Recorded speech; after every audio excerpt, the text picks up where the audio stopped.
Ananta is one of those games that people keep on hearing about, but not everybody actually understands it yet. And that makes sense, because even though the game has a lot of attention, there's still a ton of confusion around what it actually is. What is it trying to do, and how much of it is already confirmed versus just speculation. So in this video, I want to break down everything we know about Ananta so far, not just the flashy trailer stuff, and also not the "this looks like the GTA meets anime" comments. I want to go through the actual details, what we know about the story, the world, the characters, the gameplay, the movement, and the overall direction of the game. And because there is still a lot that we don't know yet, I'll also point out where the things that are confirmed and where the things are still theories. So with that being said, let's get into it. First, let's clear up one thing right away. Ananta was revealed first before NTE was ever a game, and over time it evolved from its earlier name, which was Project Mugen, and presentation into the version that we know now. And now that we have more trailers, more leaks, more interviews, and more showcase footage, we can actually piece together a better picture of what the game wants to be. And honestly, the easiest way to describe Ananta is this: it's a big anime-style open world that mixes action, movement, city exploration, social systems, and a lot of different gameplay ideas into one package. That is both the exciting and the risky part, because even though Ananta is technically not a gacha game, it is still categorized in the gacha genre. And since the game is trying to do way too much, it can either become insanely ambitious or completely fall apart. And right now, Ananta is aiming for the first one. Now, one of the first things that stood out about Ananta is how massive it seems to be. The game is expected to take a huge amount of storage, especially on PC, which immediately tells you this is not a small project. That alone is already getting people talking, because large file size usually means the game is trying to pack a lot of details, a lot of systems, and a very dense world. And based on what we've seen, that seems to be true. Nova City is absolutely huge. It's busy and extremely layered. It's not just a background city where you run from a mission marker to another mission marker. It looks like a living space with roads, districts, interiors, activities, and different types of location. And that matters for the gameplay. That scale is one of the biggest reasons people are interested in the game in the first place. Because if Ananta actually delivers on that scale, it can feel very different from a lot of other anime-style gacha or open-world games. Now let's talk about the city. Nova City is the main setting we know about so far, and it is clearly central to the entire game. From what we've seen, the city mixes urban design with a slightly exaggerated anime aesthetic. You get crowds, tall buildings, parks, entertainment spaces, commercial zones, and all kinds of detailed environments that make it feel alive. What is especially interesting is that the city does not feel like it exists just for scenery. It has shops, clubs, libraries, galleries, vehicles,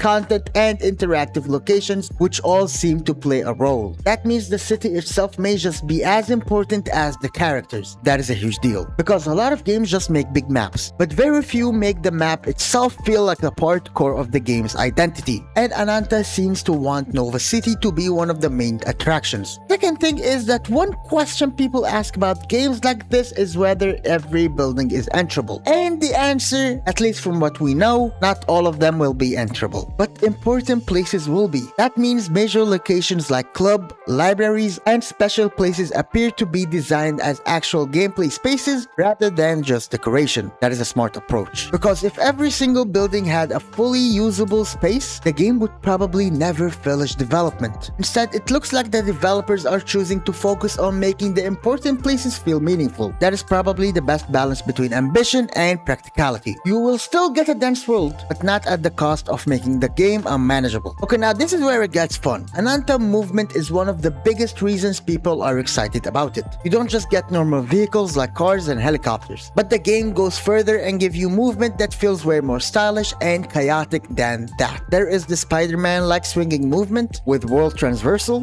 fast motion through the city, and all kinds of movement that make it feel like getting around the map will actually be part of the fun. And that matters a lot, because in a game with a huge city, bad movement can kill the entire experience. If moving around is boring, the city becomes more of a chore. But if the movement is fun, then even basic exploration feels good. Ananta seems to understand that, and I hope that it will be one of the strongest features that the game can offer. Another major thing that we know about Ananta is that the world is not just there to look pretty. It seems like you can interact with it in a lot of ways. That includes things like throwing objects at enemies, using vehicles in combats, hacking systems just like in Watch Dogs, solving puzzles, modifying tools and guns, and using the environment during encounters. That is a really important detail, because it means combat may may not be limited to just hit the enemy until the health bar is gone. If the game really lets you use the environment this much, then fights could be more dynamic and less repetitive. It also means that players may be able to approach situations in different way instead of always following one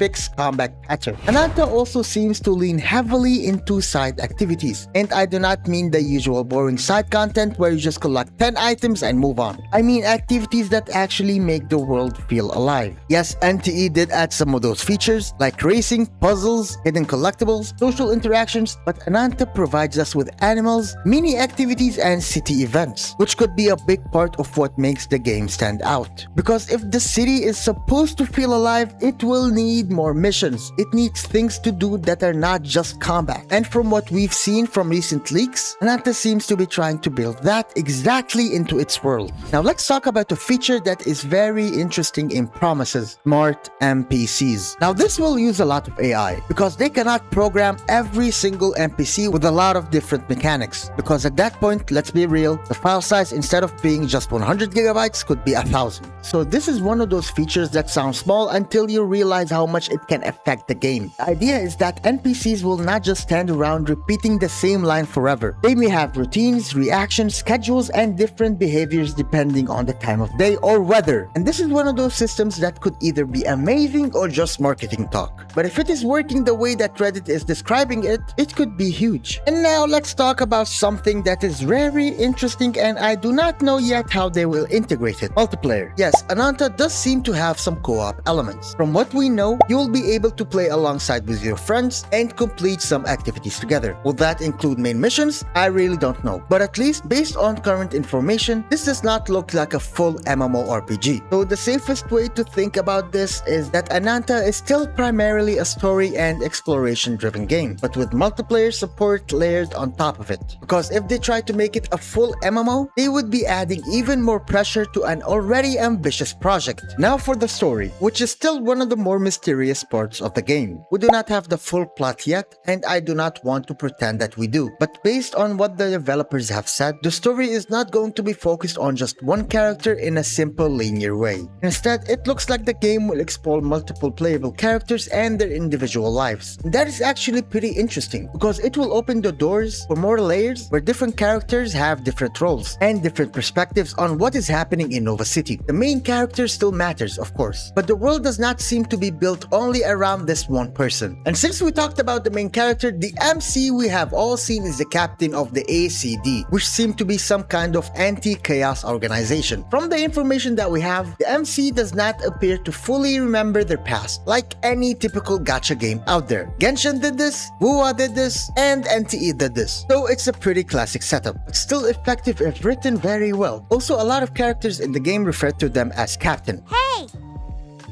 Cap?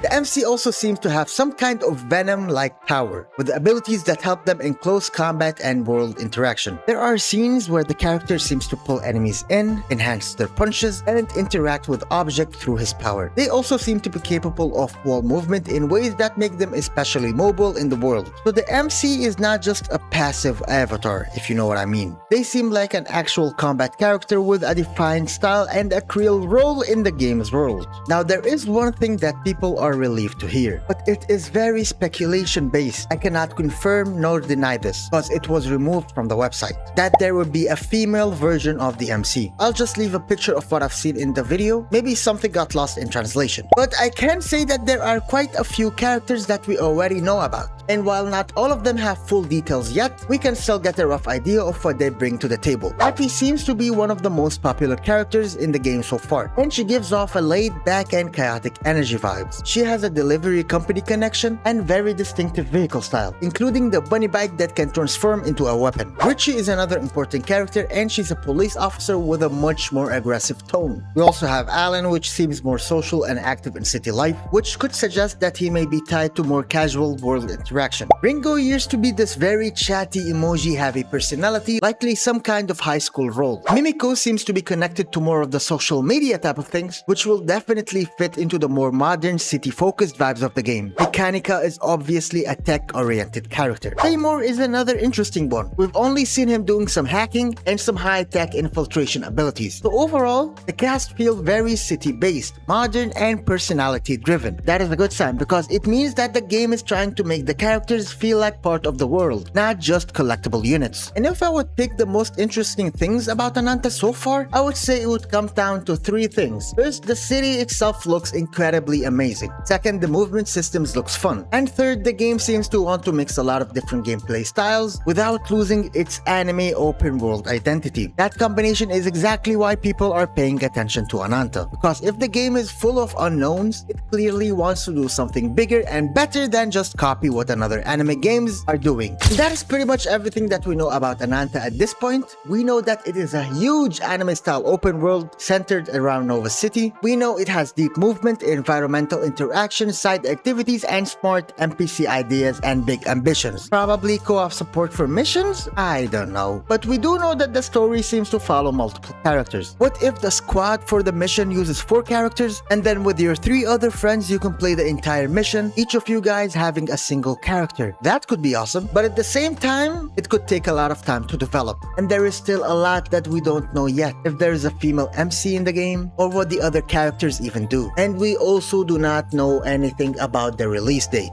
And honestly, this is the best place for a game like this because right now Ananta is still in the perfect zone where it looks ambitious enough to get people talking, but unfinished enough that every new leak feels important. And honestly, this is the best place for a game like this to be if it wants to keep building hype. But at least give us beta footage.